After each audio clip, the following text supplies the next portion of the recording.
أشهد أن لا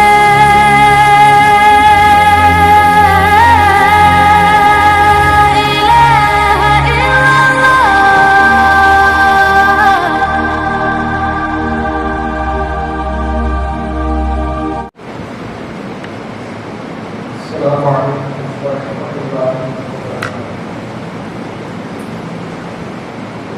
إن الحمد لله نحمده ونستعينه ونستغفره ونعوذ بالله من شرور أنفسنا ومن سيئات أعمالنا. من يهده الله فلا مضل له ومن يضلل فلا هادي له. وأشهد أن لا إله إلا الله وحده لا شريك له وأشهد أن محمدا عبده ورسوله أما بعد. إن أصدق الحديث كتاب الله وأحسن الهدي هدي محمد صلى الله عليه وسلم وشر الأمور محدثاتها وكل محدثة بدعة وكل بدعة ضلالة وكل ضلالة في النار. يا أيها الذين آمنوا اتقوا الله حق تقاته ولا تموتن إلا وأنتم مسلمون. يا أيها الناس اتقوا ربكم الذي خلقكم من نفس واحدة وخلق منها زوجها وبث منهما رجالا كثيرا ونساء واتقوا الله الذي تساءلون به والأرحام إن الله كان عليكم رقيبا. رب اشرح لي صدري ويسر لي أمري واحلل عقدة من لساني يفقهوا قولي. رب زدني علما. கண்ணியத்திற்குரிய எல்லாம் வல்ல அல்லாஹ்வின் நல்லடியார்களே, அல்லாஹ்வின் அன்பும் அருளும் நம் உயிரின் மேலான நபிகள் நாயகம் ஸல்லல்லாஹு அலைஹி வஸல்லம் அவர்கள் மீதும் அவர்களது வாழ்க்கை வழிகாட்டுதல்களை தங்களால் இயன்றளவு பின்பற்றி வாழ்ந்து மறைந்த நபித்தோழர்கள் மீதும் நபித்தோழியர்கள் மீதும் குறிப்பாக ஜும்மா எனும் கடமை ஏற்று இங்கு குழுமியிருக்கும் நம் அவர்கள் அனைவர் மீதும் என்றென்றும் நின்று நிலவலாம். கண்ணியத்துக்குரிய எல்லாம் வல்ல அல்லாஹ்வின் நல்லடியார்களே, அல்லாஹ் ரப்பல் ஆலமீன் இந்த உலகத்தில் ஏராளமான உயிரினங்களை படைத்திருக்கின்றான். இறைவன் படைத்த உயிரினங்களில் மேன்மை மிக்க சமுதாயமாக மனித சமுதாயத்தை இறைவன் ஏற்படுத்தி வைத்திருக்கிறார். இந்த மனித சமுதாயம் எல்லா உயிரினங்களை விட சிறப்பு பெற்றிருப்பதற்கான காரணம் பகுத்தறிகின்ற திறன் எனும் சிந்திக்கின்ற திறனை இறைவன் வழங்கியிருக்கிற காரணத்தினால்தான் எல்லா உயிரினங்களை விட நாம் சிறப்பு பெற்றவர்களாக இருக்கிறோம். இந்த சிந்தனை திறன் என்பது எல்லா மனிதர்களுக்கும் வழங்கப்பட்டிருந்தாலும் சிலருடைய செயல்பாடுகள் சிலருடைய நடவடிக்கைகள் இந்த சிந்தனை திறன் பகுத்தறிவு திறன் இல்லாததை போல நம்முடைய நிகழ்வான வாழ்க்கையில இருக்கும். எல்லா மனிதர்களுக்கும் இறைவன் இந்த சிந்திக்கின்ற திறனை வழங்கியிருந்தாலும் அனைவரையுமே நாம் அறிவாளிகள் என்று சொல்லிவிடுவது கிடையாது. புத்திசாலிகள் என்று எல்லோரையும் நாம் குறிப்பிட்டு விடுவது கிடையாது. சிலருடைய செயல்பாடுகளால் சிலருடைய பேச்சுக்களால் சிலருடைய நடவடிக்கைகளால் அவர்களை அறிவு இல்லாதவர்கள் என்றும் முட்டாள்கள் என்றும் நாம் வகைப்படுத்துவோம். இப்படி நம்முடைய வாழ்க்கையில பல மனிதர்களை சந்திப்போம். இதை எப்படி நாம் அளவுகோல் இடுகிறோம் என்றால் படிப்பை வைத்து புத்திசாலி என்றோ முட்டாளி என்றோ நாம் பிரிப்பது கிடையாது. ஒருவர் ரொம்ப பட்ட படிப்பு படிச்சிருக்கிறார், நிறைய பட்டங்கள் பெற்றிருக்கிறார் என்றால் அவரை கல்வியாளர் என்று சொல்லுவோம் தவிர புத்திசாலி என்று சொல்ல மாட்டோம். புத்திசாலி என்று யாரை குறிப்பிடுவோம் என்றால் யார் தன்னுடைய வாழ்க்கையில தான் சந்திக்கக்கூடிய சூழ்நிலைகள் சரியான முடிவுகளை எடுக்க தெரிந்தவராக தொலைநோக்கு கண்ணோட்டத்தோடு பார்க்க தெரிந்தவராக தான்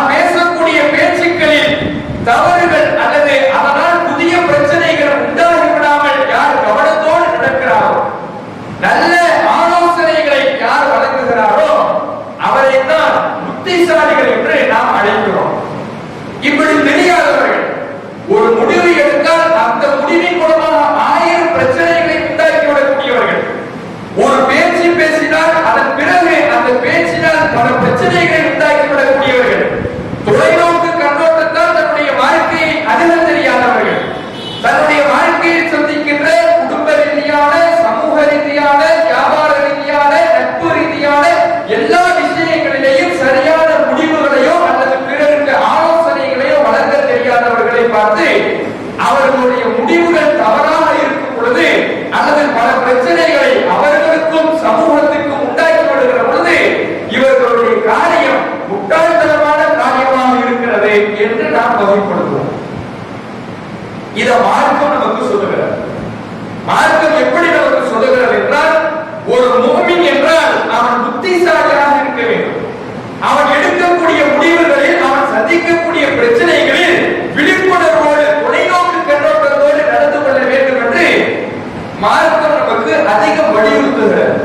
நபிகள் நாயகம் ஸல்லல்லாஹு அலைஹி வஸல்லம் அவர்கள் சொல்லுகிறார்கள், லா யுல்தல் முஃமினு மின் ஹுஜ்ரி மர்ரத்தைன்.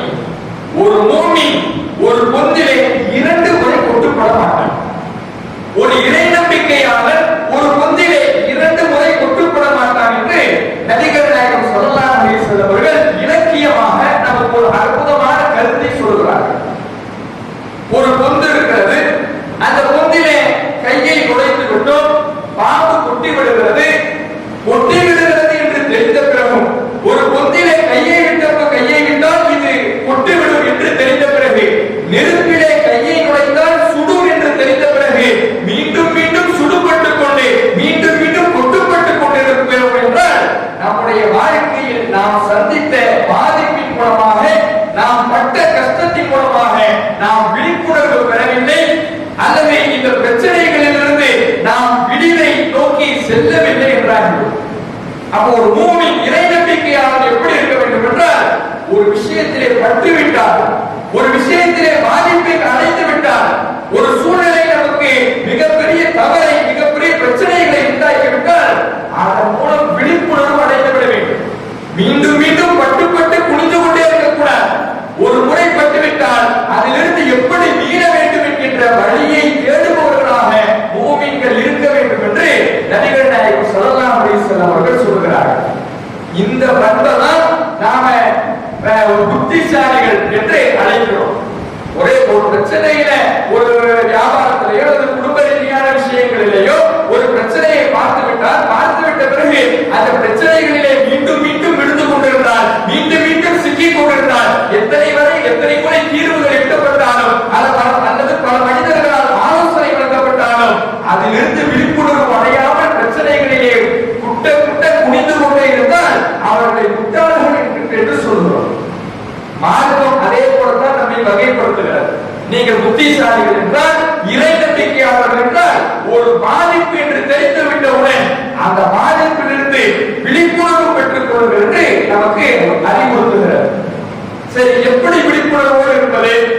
நபிகள் நாயகம் ஸல்லல்லாஹு அலைஹி வஸல்லம் அவர்கள் இதற்கு நமக்கு அழகான ஒரு முன்மாதிரியாக இருக்கிறார்கள். பல நபிமார்களுடைய அல்லது நல்ல மனிதர்களுடைய வரலாறுகளை இறைவன் திருமலை குர்ஆனிலே சொல்கிறார். அவர்களும் இந்த புத்தி கூர்மைக்கு நமக்கு ஒரு அழகிய முன்மாதிரியாக திகழ்கிறார்கள். நபிகள் நாயகம் ஸல்லல்லாஹு அலைஹி வஸல்லம் அவர்களுடைய வாழ்க்கையை புரட்டி பாருங்கள். அல்லாஹ்வுடைய தூதர் அவர்கள் பெரிய கல்விமான் கிடையாது, எழுத படிக்க தெரியாத தூதராகத்தான் இருந்தார்கள். ஆனால் அவர்களுடைய புத்தி கூர்மை, அவர்களுடைய புத்திசாலித்தனம், அவர்களுடைய நுண்ணறிவு எவ்வளவு அளப்பரியதாக இருந்தது. இந்த நுண்ணறிவுக்கு படிச்சிருக்கணும், பட்டங்கள் வாங்கியிருக்க வேண்டும் என்று அவசியமில்லை. நம்முடைய அனுபவங்களின் மூலமாக நாம் கற்றுக்கொள்ளுகிற பாடங்கள் தான் நம்மை புத்திசாலிகளாக. அல்லாஹ்வுடைய தூதர் அவர்கள் பத்ர் போர்க்களத்தை சந்திக்கிறார். இந்த பத்ர் போர்க்களம் என்பது திடீரென ஏற்பட்ட ஒரு போர். வியாபார குழுவை நாடி சென்ற அல்லாஹ்வுடைய தூதர் அவர்கள் ஒரு மிகப்பெரிய போர் பிரளயம் ஏற்பட்டு விடுகிறார். எதிரிகள் ஆயிரக்கணக்கான நபர்கள் திரண்டு வந்து விடுகிறார்கள். இஸ்லாமிய படையினரோ 300க்கும் சொச்சம் பேர் தான் இருக்கிறாங்க. ஆயுத பலம் மிக மிக குறைவு. இப்படி இருக்கும் பொழுது எதிரிகள் அதிகமாக வந்து கொண்டிருக்கிறார்கள் என்ற தகவல் மட்டும் தெரிகிறதே தவிர எத்தனை பேர் வராம அவர்களுடைய ஆயுத பலம் எவ்வளவு இந்த தகவல்கள்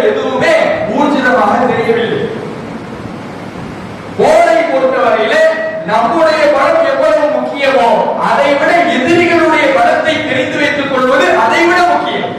அப்பொழுதுதான் எதிரிகளுடைய வியூகத்தை கண்டறிய முடியும். நபிகள் நாயகம் ஸல்லல்லாஹு அலைஹி வஸல்லம் அவர்கள் எதிரிகளுடைய பலத்தை கண்டறிய முயற்சி செய்கிறார்கள்.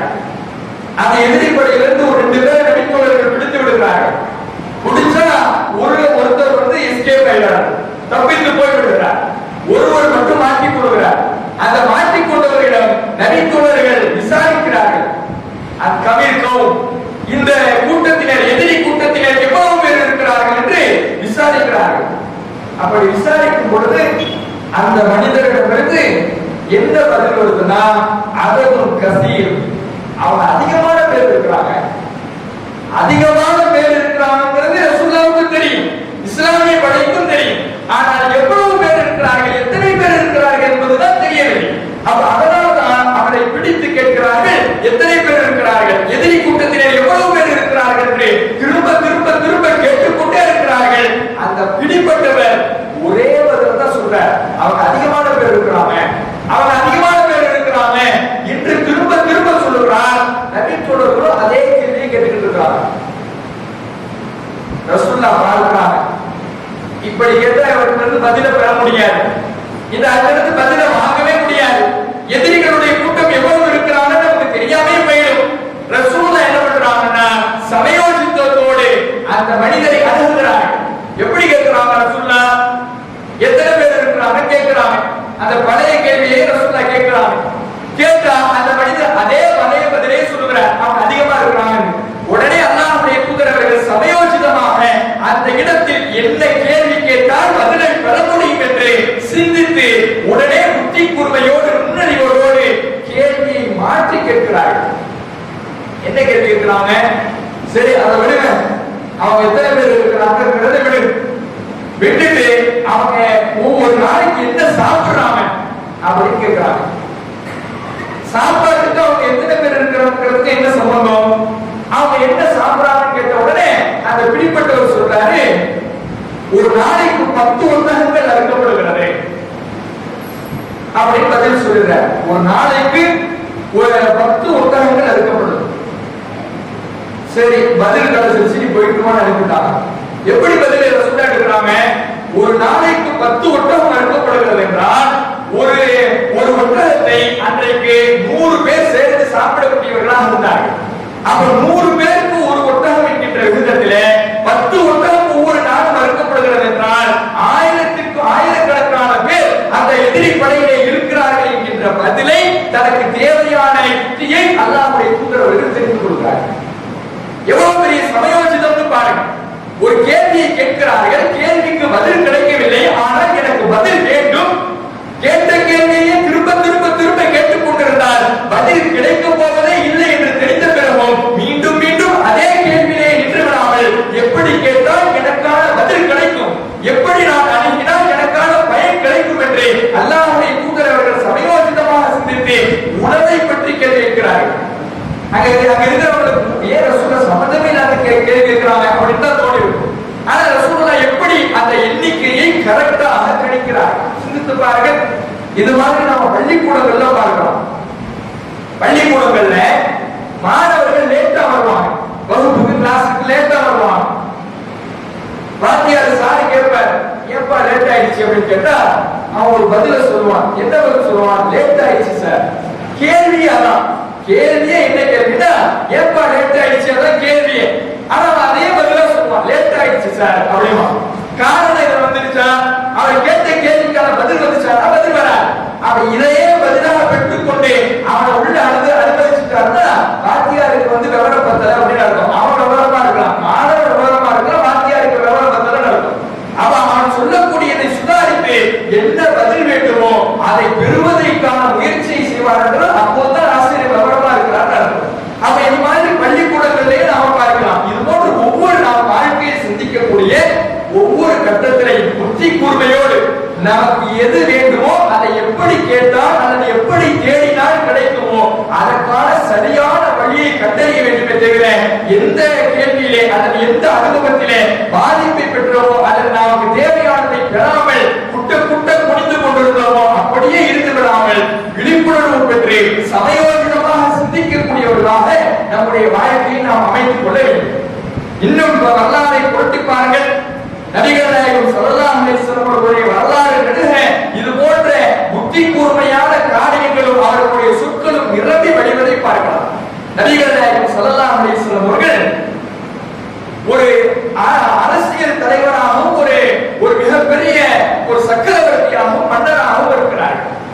இப்படி மன்னராக இருக்கின்ற காரணத்தினால பல ஊர்களுக்கும் பல மன்னர்களுக்கும் கடிதம் எழுத வேண்டிய ஒரு பொறுப்பும் ரசூலுல்லாஹ்வுக்கு இருந்தது. ரசூலுல்லாஹ்வுக்கு எழுத படிக்க தெரியுமா? தெரியாது. அப்ப கடிதங்களை எழுத படிக்க தெரிந்த தனக்கு நம்பகமானவர்களை வைத்து எழுதி கொண்டிருந்தார்கள். ரசூலுல்லாஹ்வுடைய எழுத்தர்களுக்கு அரபியில எழுதிடுவாங்க. அன்னைக்கு யூதர்கள் சில பாஷையை பேசிக் கொண்டிருந்தாங்க. அந்த பாஷை ரசூலுல்லாஹ்வுடைய எழுத்தர்களுக்கு தெரியுமான்னு கேட்டா தெரியல. இப்ப அவங்களுக்கு கடிதம் எழுதணும், அவங்க பாஷையில எழுதணும்.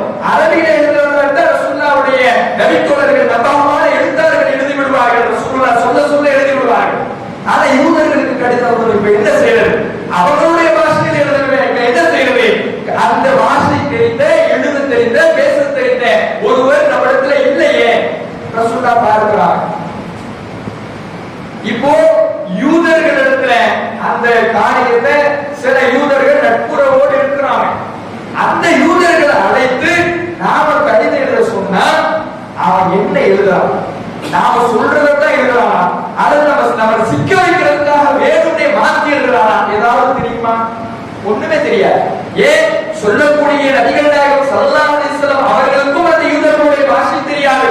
சுற்றி இருக்கக்கூடிய நபித்தோழர்களுக்கும் அது எழுத படிக்க தெரியாது.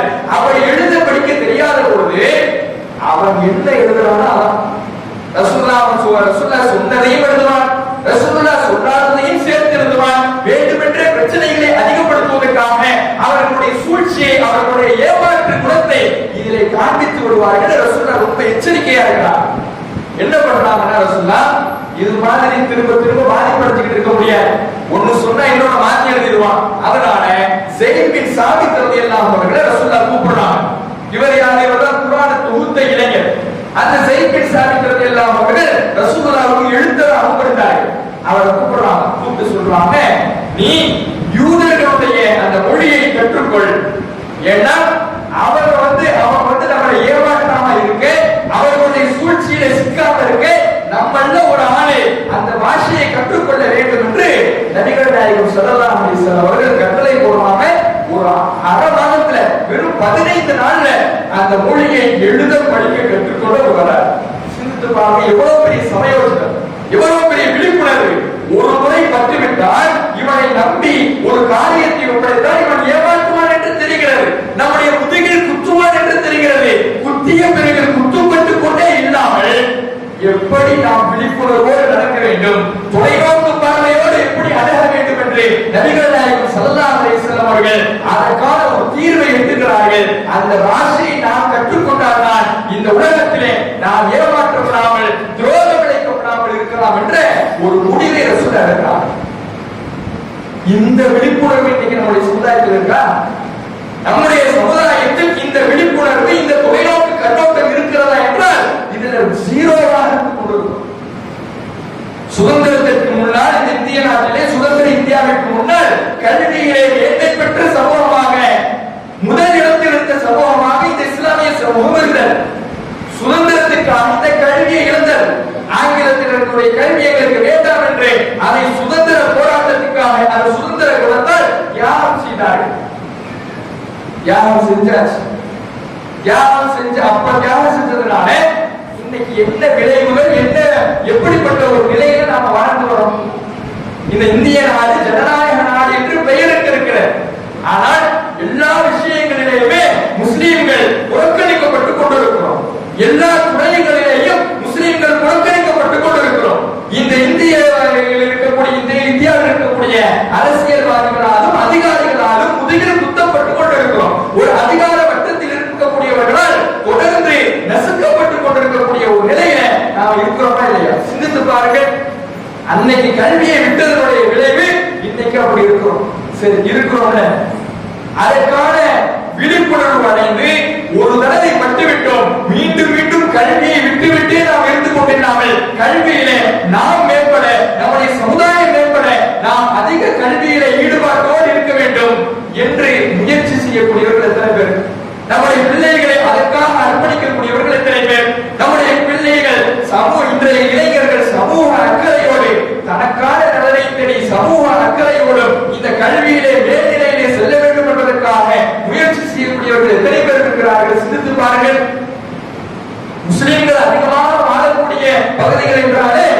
இருக்கக்கூடிய முஸ்லிம்கள் இளைஞர்களிடத்துல கல்வி மிக குறைந்த அளவில் இருக்கு. ஏன்? வெளிநாட்டுக்கு போயிடலாம், வெளிநாட்டுக்கு போயிட்டா புழைச்சுக்கலாம், இப்படியான ஒரு மனோ கண்ணோட்டம் இன்றைக்கு இல்லை, இதற்கு முன்னால் இருந்து கொண்டு இருக்கிறது. அப்ப ஒரு தடவை பட்டுட்டோம், பட்டு குனிந்து கொண்டிருந்தாமல் அடுத்த தீர்வு என்ன? நம்முடைய சமூகம் மேம்பட தொலைநோக்கு பார்வையோடு எதை சிந்திக்க வேண்டும்? என்ன ஆயுதத்தை நாம் கையில் எடுக்க வேண்டும்? கல்வி என்கின்ற ஆயுதம் தான் நாம் மேம்படவும் நம்முடைய சமூகம் மேம்படவும் ஒரே வழியாக இருக்கிறது என்று சிந்தித்து அதை நோக்கி நகர வேண்டாமா? அதாவது ஒரு மூவினுடைய பண்பாக இருக்கணும். குட்ட குனிந்து கொண்டிருந்தாமல், ஒட்டுப்பட தன்னுடைய கையை பொந்திலே நுழைத்துக் கொண்டிருந்தாமல், எது நமக்கு தேவையோ அதை அடைவதற்கான முயற்சி செய்ய வேண்டுமா இல்லையா? சிந்தித்து பாருங்க, கொஞ்சம் யோசிச்சு பாருங்க. பாபர் மசூதி இடிக்கப்பட்டுச்சு. பாபர் மசூதி இடிக்கப்பட்ட போது அந்த செய்தியை மக்களுக்கு கொண்டு போய் சேர்க்கிறாங்க. அன்னைக்கு இது மாதிரி பேஸ்புக்கோ இது மாதிரி சோசியல் மீடியாவோ கிடையாது. எப்படி கொண்டு போய் சேர்க்கிறாங்க? பாபர் மசூதி இடிக்கப்பட்டது செய்தி வருது. சரி, பாபர் மசூதி இடிக்கப்பட்டதுங்கிற செய்தி சில நாட்களிலேயே எப்படி மாற்றப்படுதுன்னா சர்ச்சைக்குரிய இடம் அப்படின்னு தலைப்பு போடுறாங்க. இருந்தது என்னன்னா, இடிப்பதற்கு முன்பு வரை பாபர் மசூதியினுடைய இடமாகத்தான் இருந்துச்சு. அந்த பாபர் மசூதியினுடைய இடம் என்பதை கொஞ்ச காலத்திலேயே சர்ச்சைக்குரிய இடம் அப்படிங்கிறாங்க. சர்ச்சைக்கு எப்போ வரும்? இவங்களும் ஆதாரம் வச்சிருக்கிறாங்க, இவங்களும் ஆதாரம் வச்சிருக்கிறாங்க, அப்பதான் சர்ச்சை வரும். தெளிவாக இது பள்ளிவாசலுக்கு சொந்தமானது என்று தெரிந்த பிறகு இது சர்ச்சைக்குரிய இடம்னு ஒட்டுமொத்த இடத்தையும் சர்ச்சைக்குரிய இடம்னு அப்படியே கொண்டு வராங்க. இது அப்படியே எல்லா துறைகளிலும் எல்லா மக்களிடத்திலையும் அப்படியே மீடியால திரும்ப சொல்லி பதியெடுக்கிறாங்க. அடுத்தது எப்படி செய்தியை கொண்டு வர? சர்ச்சைக்குரிய பாபர் மசூதி இடம் என்பது சர்ச்சைக்குரிய இடம்னு மாற்றலாம். சர்ச்சைக்குரிய இடம் என்பதை ராம ஜென்மபூமியில மாற்றலாம். செய்தியில ராம ஜென்மபூமின்னு அப்படியே மக்களுடைய மனதுல மீடியால திரும்ப சொல்லி அப்படியே பதிய வச்சிருக்கப்ப தீர்ப்பு என்ன பண்ணிட்டா? ராம ஜென்மபூமிக்கு தீர்ப்பு அப்படின்னு. அப்ப அன்னைக்கு இதை பத்தி சிந்திக்கல, அன்னைக்கு இது பற்றிய ஞானம் இல்லாமல் இருக்கிறோம். அதே போல அன்னைக்கு அந்த துறையில செய்தி துறையில நாம் இருந்திருந்தால் அதை அன்றைக்கு திருத்துவதற்கு ஒரு வாய்ப்பு கிடைக்கிறது. அப்ப அந்த துறையிலையும் இல்லை, இது பற்றி ஒரு சிந்தனையும் இல்லாமல், கல்வி அறிவு இல்லாமல் நம்முடைய சமூகம் அந்த கல்வியில பின்தங்கி வந்தது. அதனால் பள்ளிவாசலை இழந்தோம், இந்த நாட்டிலே உரிமை இழந்தோம், அதிகாரத்தை இழந்தோம், அனைத்தையும் இழந்து இன்றைக்கு இந்த நாட்டை விட்டு அப்புறப்படுத்துவதற்கு துடித்துக் கொண்டிருக்கிறார். அப்ப நாம என்ன பண்ணணும்? இத்தனை கூட பட்டுட்டோமே, இத்தனை கூட புடிச்சிட்டோமே, திரும்ப ஏன் புடிச்சுக்கிட்டு இருக்கணும் என்று விழிப்புணர்வு அடைந்து எது நமக்கு தேவையோ அந்த கல்வியை நோக்கி போக வேண்டாமா? அதான ரசூலுல்லாஹ் கற்றுக் கொடுத்த வழிமுறை, அதான விழிப்புணர்வு, அதான ஒரு மூமினுக்கு தேவையான ஒரு சமயோசித புத்தி, தொலைநோக்கு கண்ணோட்டம். அந்த கண்ணோட்டம் இன்றைக்கு எத்தனை பேரிடத்தில் இருக்கிறது? எத்தனை இளைஞர்கள் நான் தனக்காகவும் இந்த சமூகத்தை உயர்த்துவதற்காகவும் கல்வியிலே பாடுபட்டுக் கொண்டிருக்கிறார்கள், போராடி கொண்டிருக்கிறார்கள். சில இளைஞர்கள் போராடுகிறார்கள், ஆனால் பெரும்பான்மையான பேர் அந்த கல்வியிலே ஆர்வம் இல்லாமல் இருக்கக்கூடியதை பார்க்கிறோம். நம்முடைய சமூகம் மேம்பட்ட நிலையிலே வர வேண்டும் என்றால், துரோகம் இழைக்கப்படாமல் இருக்க வேண்டும் என்றால் கல்விதான் மிக முக்கியமான ஒன்றாக இருக்கிறது. அதை நாம பெற வேண்டும். இப்படி ரசூலுல்லாஹ்வுடைய வாழ்க்கை முழுவதையும் எடுத்து பார்த்தீர்கள் என்றால் தொலைநோக்கு கண்ணோட்டத்தோடு நமக்கு நாம் எப்படி நடக்க வேண்டும் என்பதற்கான பாடத்தை நபிகள் நாயகம் ஸல்லல்லாஹு அலைஹி வஸல்லம் அவர்கள் சமயோசித்தோடு நமக்கு சொல்லி காண்பிக்கிறார்கள். இன்னும் பாருங்க, குர்ஆன்ல அல்லாஹ் ஒரு வரலாறு சொல்றான், யூசுப் நபி அவர்களுடைய வரலாறு. இது யூசுப் நபி அவர்களுடைய வரலாறுல ஒரு அற்புதமான சமயோசித புத்தியை பார்க்கலாம். இது யூசுப் நபி அவர்களுடைய வரலாறு நீண்ட நெடிய வரலாறாக குர்ஆன்ல அல்லாஹ் பதிவு செய்றான். அதுல அந்த நீண்ட நெடிய வரலாறுல ஒரு இடம் என்னன்னா, அந்த அமைச்சருடைய மனைவி யூசுப் நபி அவர்களை தவறான வழிக்கு அழைக்கிறார். அழைத்து விட்டு அந்த அமைச்சர் மன்னர் வந்த உடனே நான் இல்ல இவர்தான் என்ன தவறான நிலைக்கு அழைக்கிறாரு அப்படியே பேட்டை மாத்திடுறார். இவன் மாத்தினோட என்ன ஆயிடுது? யூசுப் நபி சொல்றாங்க இவள் தான் என்னை தவறான நிலைக்கு அழைக்கிறார். அவன் சொல்றா இல்ல நான் இல்ல இவர் தான் என்ன தவறான வழிக்கு அழைக்கிறார். இப்ப எப்படி தீர்ப்பு கொடுக்கிறார்? அன்னைக்கு சிசிடிவி கேமரா கிடையாது. எப்படி தீர்ப்பை கொடுக்கிறார்? அங்க ஒரு மனிதர் எப்படி சமயோசிதமா சிந்திக்கிறார் பாருங்க. இவருடைய ஆடை முன்பக்கமாக கிழிக்கப்பட்டிருந்தால் இவர் அவளை அடைய முயற்சி செய்திருக்கிறார். அதிலிருந்து தப்பிப்பதற்காக அவர் இவருடைய முன்புற ஆடை கிழித்திருக்கிறார். இவருடைய பின்புற இவருடைய ஆடை பின்பக்கமாக கிழிக்கப்பட்டிருந்தால் இவர் ஓடி இருக்கிறார். அந்த தவறிலிருந்து விட இவர் ஓடி இருக்கிறார். ஓடிய இவரை வலுக்கட்டாயமாக அவர் அடைய நினைத்து அவருடைய ஆடை கிழித்திருக்கிறார். அப்ப ஆடை முன்னால் கிழிக்கப்பட்டிருக்கிறதா பின்னால் கிழிக்கப்பட்டிருக்கிறதா என்று பாருங்கள் என்று சொல்றார். பின்னால கிழிக்கப்பட்டிருக்கிறது. அவதான் குற்றவாளி தெரியும்.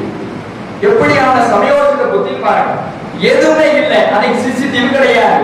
இப்படியான வாய்ப்புகள் இல்லை என்றாலும் எது இருக்கிறதோ அதை வைத்து நமக்கான முடிவை நமக்கான சமயோசித புத்தியை பயன்படுத்தி தீர்வை எட்டலாம் என்பதற்கு இது ஒரு சான்றாக இருக்கிறது. சிந்தித்து பாருங்க. இன்னைக்கு இன்றைய காலகட்டத்தில் பாருங்க, ஒரு பெண் ஒரு குற்றச்சாட்டை வச்சுட்டான்னா அதற்கு சான்றை தேடுவது கிடையாது. ஒரு ஜொமேட்டோ நம்ம பல செய்திகளை பார்த்திருப்போம். ஜொமேட்டோ ஊழியர் ஒருத்தர் உணவை டெலிவரி பண்ண போறாரு. அவரே அவரை தாக்கிக்கிட்டு இவர் டெலிவரி பண்ண வந்த ஆள் தான் என்ன தாக்கிட்டாருன்னு போடுறா செய்திய. உடனே உலகமே நம்பி அவனுக்கு எதிராக பதிவுகளை போட்டு அவனை வேலையை விட்டு தூக்குற வகையில கொண்டு போய் விட்டுட்டார். அதுக்கப்புறம் தான் தெரியுது இல்ல அவர்தான் தன்னைத்தானே தாண்டி கொண்டு இவர் மீது வீண்படி போடுறான். அவ ஆதாரம் என்பது அந்த சமயோசித புத்தியோடு நாம் தேடக்கூடியவர்களாக இருக்கணும். எந்த ஆதாரத்தை நாம் ஏற்றுக்கொள்ள வேண்டும், எப்படி நாம் முடிவு செய்ய வேண்டும், எப்படி நம்முடைய சூழ்நிலையை நம்முடைய தீர்ப்பை அமைத்துக் கொள்ள வேண்டும் என்பதற்கெல்லாம் இதெல்லாம் நமக்கு ஒரு மிகப்பெரிய படிப்பனையாக இருக்கு. அப்ப நாம ஒரு மூமினாக இறை நம்பிக்கையாளர்களாக இருக்கக்கூடிய நாம் புத்திசாலியாக இருப்பதைத்தான் ஒவ்வொருவருமே விரும்புகிறோம். எல்லாருமே அதாவது நம்ம முட்டாள்னு சொல்ல போகிறோம். அப்ப நம்ம எல்லாருமே என்ன விரும்புகிறோம்? அறிவாளியாக புத்திசாலிகளாக இருக்க வேண்டும் என்று விரும்புகிறோம். இப்படி விரும்பக்கூடிய நாம் நம்முடைய வாழ்க்கையில சந்திக்கின்ற ஒவ்வொரு சூழல்ல நம்முடைய குடும்ப பிரச்சனைகள் எடுத்துங்க. ஏதாவது ஒரு வார்த்தையை யோசிக்காம பேசி அதை பல பிரச்சனையா உண்டாக்கி. அப்ப இது மாதிரியெல்லாம் இல்லாம நாம் பேசக்கூடிய வார்த்தைகளை நாம் செய்யக்கூடிய செயல்பாடுகளை எல்லாம் யோசித்து சிந்தித்து தொலைநோக்கு பார்வையோடு யோசித்து சமயோசிதமாக நடந்து கொள்ளக்கூடியவர்களாக நாம் எடுக்கக்கூடிய முடிவுகளிலே விவரம் உள்ளவர்களாக ஒரு பாதிப்பை அடைந்து விட்டால் மீண்டும் மீண்டும் அதிலேயே குனிந்து கொண்டில்லாமல் விழிப்புணர்வு பெறக்கூடியவர்களாக இருந்தோம் என்றால் அதைத்தான் அல்லாஹ்வுடைய தூதர்கள் மூமினுடைய பண்பாக சொல்கிறார்கள். அதைத்தான் இந்த உலகமும் புத்திசாலிக்கு உண்டான பண்பாக பார்க்கிறது. அப்படியான பண்பை அல்லாஹ் நமக்கு வழங்குவானாக. அல்லாஹ்வுடைய தூதர்களுடைய வரலாறிலிருந்து அந்த படிப்பினையை பற்றி நம்முடைய வாழ்க்கையிலே சிந்திக்கின்ற சமயோஜனத்தோடு நடந்து கொள்ளக்கூடிய நல்லடியார்களாக அல்லாஹ் நம் அனைவரையும் ஆக்கியிருப்போம் பார்த்து எனக்கு முதல்வரை பேசுகிறேன். அஸ்ஸலாமு அலைக்கும் வரஹ்மத்துல்லாஹி வபரகாத்துஹு. அல்ஹம்துலில்லாஹி ரப்பில் ஆலமீன். கண்ணியத்திற்குரிய எல்லாம் வல்ல அல்லாஹ்வின் நல்லடியார்களே, தற்பொழுது நீட் தேர்வு என்ற பெயரில மத்திய அரசு அரங்கேற்றிருக்கக்கூடிய இந்த தேர்வினால் பல தற்கொலை சம்பவங்கள் நடந்து கொண்டிருக்கிறது. மத்தியில் இருக்கக்கூடிய இந்த பாஜக ஆட்சிக்கு வந்ததிலிருந்து மனு இந்துத்துவ கொள்கை நிலைநாட்டி மனு சட்டத்தின் அடிப்படையிலே குலக்கல்வியை போதிப்பதற்கான முயற்சிகளையும் எடுத்து வருகிறார். அப்படியான ஒரு விமர்சனம் இந்த நீட் தேர்வின் மூலமும் நீட் தேர்வின் மீதும் முன்வைக்கப்படுகிறது. இப்ப அதுக்குள்ள நம்ம போகிறோம்.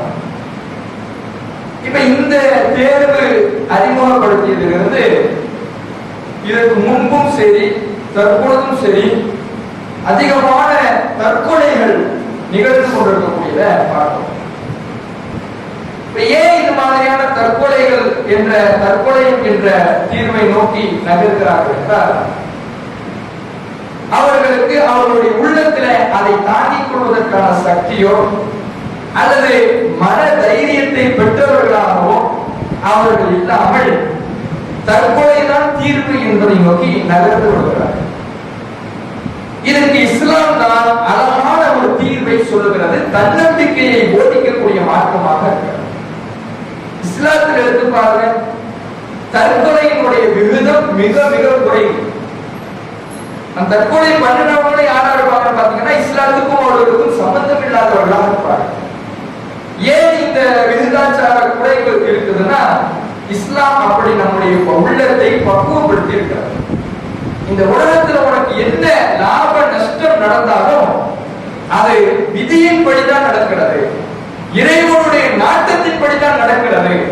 நீ கவலை விடாமல் இருப்பதற்காகத்தான் இதை ஏற்படுத்தி இருக்கிறோம் என்று இறைவன் சொல்கிறான். நீ கைலா தரசம் அலா மாஃபாதக்கும் வலா தஃப்ரஹு பிமா ஆதாக்கும். உங்களுக்கு எது தவறி போய்விட்டதோ அதனால் நீங்கள் கவலை விடாமல் இருப்பதற்காகவும், இறைவன் வழங்கியதை வைத்து நீங்கள் பூரித்து பெருமை கொள்ளாமல் இருப்பதற்காகவும் தான் இந்த விதியை ஏற்படுத்தி இருக்கிறோம். நமக்கு என்ன லாபம் கிடைச்சாலும் அல்லாஹ்வுடைய நாட்டம் அல்ஹம்துலில்லாஹ் அப்படின்னு, என்ன நஷ்டம் கிடைச்சாலும் அல்லாஹ்வுடைய நாட்டம், இப்ப எனக்கு அல்லாஹ் இந்த நாடல நின்று போய்விட வேண்டும் என்ற ஒரு விதி என்ற ஒரு அற்புதமான நம்பிக்கையை இஸ்லாம் இறை நம்பிக்கையில் ஒரு அம்சமாக சொல்லி காட்டுகிறார். இன்னொரு இடத்திலே அல்லாஹ் சொல்லுகிறான், அஸா அன் தக்ரஹு ஷையன் வஹுவ கைருல் லக்கும். நீங்கள் ஒன்றை வெறுப்பீர்கள், ஆனால் அதுதான் உங்களுக்கு நன்மையாக இருக்கும். அஸா அன் துஹிப்பு ஷையன், நீங்கள் ஒன்றை விரும்புவீர்கள், வஹுவ ஷர்ருல் லக்கும், அதுதான் உங்களுக்கு கேடாக இருக்கும்.